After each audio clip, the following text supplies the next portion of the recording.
Assalamu alaikum. Equivalence relation part 2. In a previous lecture we have studied about the reflexive relation. That reflexive relation is satisfied if and only if the elements belong to the original sets and AA are related to each itself. And then we have studied about the directed graphs of a reflexive relation, that it creates loop on its own self. Then we have studied about the matrix representation of a reflexive relation. It means that there is a 1 in the main diagonal. So today we have studied about the symmetric relation. Symmetric relation, let R be a relation of on a set A. R is symmetric if and only if AB belongs to original set. If AB are real, then BA is also belongs to the relation. AB अगर relation से belong कर रहे हैं तो BA का भी उसी relation set में होना जरूरी है. If A relation B, then B relation A मौजूद होना जरूरी है. रिमार्क है हमारे पास, R is not symmetric if and only if there is an element A B in a set A. यानी A B का एक एलिमेंट है जो उस रिलेशन में मौजूद है, लेकिन B A उस रिलेशन में मौजूद नहीं है, तो वो सिमेट्रिक नहीं है. It did not follows the implication of a symmetric rule. लेकिन if A B belongs to relation and B A also belongs to relation, it means that if A B is not belongs to A, then we will say that implication is true viscously. अब हम लोग normal way में कहते हैं कि ये क्या चीज़ है. फॉर एग्जांपल हमारे पास कोई भी सेट है 1, 2 और 3. अब इस रिलेशन से ये मेरे पास फॉर एग्जांपल एक सेट है A का, और मैं इससे कोई भी रिलेशन डिज़ाइन करता हूँ. फॉर एग्जांपल मैं एक रिलेशन लिख लेता हूँ 1, 1, 1, 3, 3, 1. ठीक है, ये मैंने एक रिलेशन लिखा. अब मैं इसको सेटिस्फाई करते हैं कि वेदर ये हमारे पास सिमेट्रिक रिलेशन है कि नहीं है. सिमेट्रिक रिलेशन आपके पास कहता है कि ए बी कोई भी एलिमेंट हो जो कि रिलेशन से बिलोंग करे, तो बी ए भी उसका बिलोंग करना चाहिए. अब नंबर 1 को हम लेते हैं. फॉर एग्जांपल 1 और 1 दोनों रिलेशन से भी बिलोंग करें और मेन सेट से भी बिलोंग करें. अच्छा, अगर ए बी हमारे पास 1, 1 है तो हमारे पास बी ए भी होना चाहिए.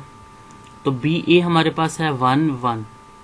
अगर मैं इसी को देखूं, ये इटसेल्फ बी ए भी होगा क्योंकि ये सेम आइडेंटिकल एलिमेंट्स हैं दोनों. तो 1, 1 बी होगा. तो 1, 1 ए बी और बी ए 1, 1 क्योंकि आइडेंटिकल है, सेम एलिमेंट्स है दोनों के, तो ये दोनों कंडीशन को सेटिस्फाई करेगा. नेक्स्ट है हमारे पास ए बी 1, 3 रिलेशन में मौजूद है, मेन सेट से लिया गया है. इट मीन्स कि बी ए भी मौजूद होना चाहिए. यानी अगर 1, 3 ए बी है तो बी ए होना चाहिए 3, 1. वो भी हमारे पास मौजूद है, बी ए भी मौजूद है, तो ये हमारे पास सिमेट्रिक रिलेशन को सेटिस्फाई कर रहा है. कुछ एग्जांपल्स हैं, उनको देख लेते हैं एंड देन हम लोग उसके ऊपर देखते हैं कि किस तरह से वर्क करना है. हमारे पास एक सेट है A 1, 2, 3, 4 और उसने 4 रिलेशंस अगेंस्ट से डिफाइन किए हैं. अब ये पहला रिलेशन है, हम पहले रिलेशन को देखते हैं. मैंने आपको कहा जो आइडेंटिकल एलिमेंट्स हैं वो इटसेल्फ ए बी और बी ए के रिलेशन को सेटिस्फाई कर देते हैं. तो A B equal to B A हो जाएगा इसमें. ठीक है, तो ये तो इटसेल्फ सारी कंडीशन को सेटिस्फाई करेगा. अब 1, 3 यानी ए बी, तो इसका अब हमने यानी ए और बी हमारे पास 1, 3 है, तो 3, 1 भी होना चाहिए हमारे पास. इस सेट में 3, 1 है जी है, तो मीन्स ये सेट भी ठीक है. 2, 4 है, तो इट मीन्स कि हमारे पास 4, 2 भी होना चाहिए. हमारे पास दोनों मौजूद हैं, यानी ए बी और बी ए दोनों हमारे पास मौजूद है. तो इट मीन्स कि ये हमारे पास सिमेट्री की रिलेशन को सेटिस्फाई कर रहा है. नेक्स्ट 1 1 2 2 3 3 4 4, तो ये भी हमारे पास ट्रू है क्योंकि ए मैंने आपका जो सेम एलिमेंट्स है वो इटसेल्फ आपको सिमेट्री की कंडीशन को सेटिस्फाई करेंगे। 2 2 ओके, इसने सेटिस्फाई किया।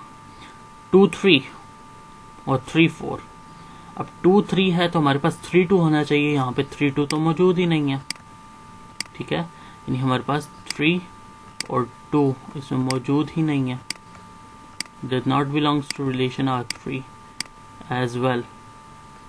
हमारे पास अगर 3 4 है तो 4 3 भी होना चाहिए था, तो हमारे पास 4 और 3 भी मौजूद नहीं है, तो हम लोग यहाँ कह सकते हैं कि ये हमारे पास सिमेट्री की कंडीशंस को सेटिस्फाई नहीं कर रहा। 1 1 ओके, 2 2 ओके, 3 3 ओके, 4 3, तो 3 4 भी तो होना चाहिए ना, 3 4 तो मिसिंग हो गया।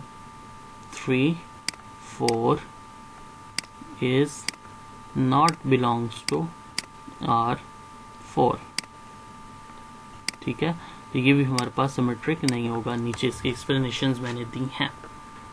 अब चलते हैं डायरेक्टेड ग्राफ्स के ऊपर।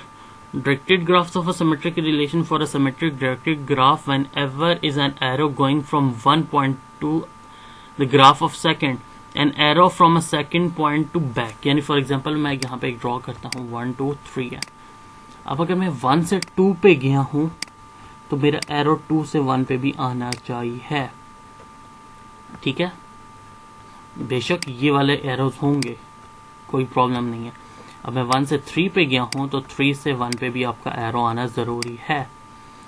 2 से 3 पे आया हूं तो 3 से 2 पे भी जाना जरूरी है। तो अगर एक पॉइंट से जिससे एरो निकला उस पर वापस भी एरो आना चाहिए। पहले में देखते हैं 1 1 लूप थी, ओके, 1 3 1 3 एंड देन 3 1 भी था, 3 1 2 4 2 4 4 2, तो ये सारे देखें एरोज एक दूसरे पे वापस आ रहे हैं। लूप्स होगी है, यानी यहाँ से जिस पॉइंट से निकल रहा है वो उसी पॉइंट पे खुद को वापस भी ला रहा है, तो ये तो हमारे पास सिमेट्रिक होगी। नेक्स्ट, अब ये हमारे पास देखें 2 से 3 पे गई थी, लेकिन 3 से 2 पे क्या हमारे पास कोई लाइन गई है? नहीं। 3 से 4 गई है, लेकिन 4 से 3 हमारे पास कोई लाइन नहीं थी, तो इस वजह से भी ये नहीं था। यहाँ भी 4 से 3 हमारे पास लाइन गई थी, लेकिन 3 से 4 की जो लाइन है वो मिसिंग है। अगर हमारे पास 4 और 3 भी आ जाता तो ये भी हमारे पास सिमेट्रिक हो जाती।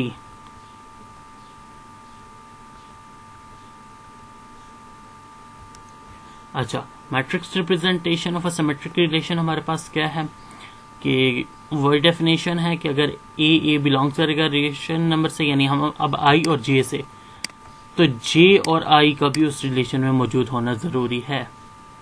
किस तरह? According to the relation is a symmetric if and only if the row of the same element in the same column of the matrix representing R. यानी अगर हम मैट्रिक्स का ट्रांसपोज लें तो वो भी सेम मैट्रिक्स ही बने, इट मीन्स दैट कि वो हमारे पास सिमेट्रिक रिलेशन होगा। फॉर एग्जाम्पल हमारे पास ये एग्जाम्पल थी, अगर हम रोज को कॉलम्स में अगर मैं इसको कन्वर्ट करूं तो ये रोज, इसको चले मैं कन्वर्ट करता हूं, ये हमारे पास फर्स्ट रो है, इसको मैं कॉलम में कन्वर्ट कर रहा हूं 0 0 1। अब ये है 0 1 0 1 0 1। अब ये वो मैट्रिक्स है जिसका ट्रांसपोज ले लिया गया है। ट्रांसपोज लेने के बाद ये आंसर आया, तो क्या ये दोनों सेम नहीं है? तो अगर दोनों का आंसर सेम आता है तो इट मीन्स कि वो सिमेट्रिक रिलेशन को सेटिस्फाई कर रहे हैं। तो आज के लेक्चर में हम लोगों ने देखा कि सिमेट्रिक रिलेशन क्या चीज है, कि अगर फॉर एग्जांपल एक सेट का ए बी है तो बी ए का मौजूद होना भी मौजूद होना भी जरूरी है। देन हमने देखा कि अगर फॉर एग्जांपल कोई आइडेंटिकल एलिमेंट्स हैं तो वो इटसेल्फ विस्कोसली दोनों कंडीशंस को ट्रू कर रहे होते हैं। फिर हम लोगों ने डायरेक्टेड ग्राफ्स देखें कि अगर एक पॉइंट से हमारे पास एरो जा रहा है तो उसी पॉइंट पे एरो बैक भी होना चाहिए। थर्ड हम लोगों ने देखा कि सिमेट्रिक के रिलेशन को हम लोगों ने मैट्रिक्स में कि अगर उसका ट्रांसपोज दिया जाए और दोनों सेम आइडेंटिकल आ जाए तो इट मीन्स कि वो मैट्रिक्स भी आपके पास सिमेट्रिक रिलेशन को सेटिस्फाई कर रही है। Thank you so much.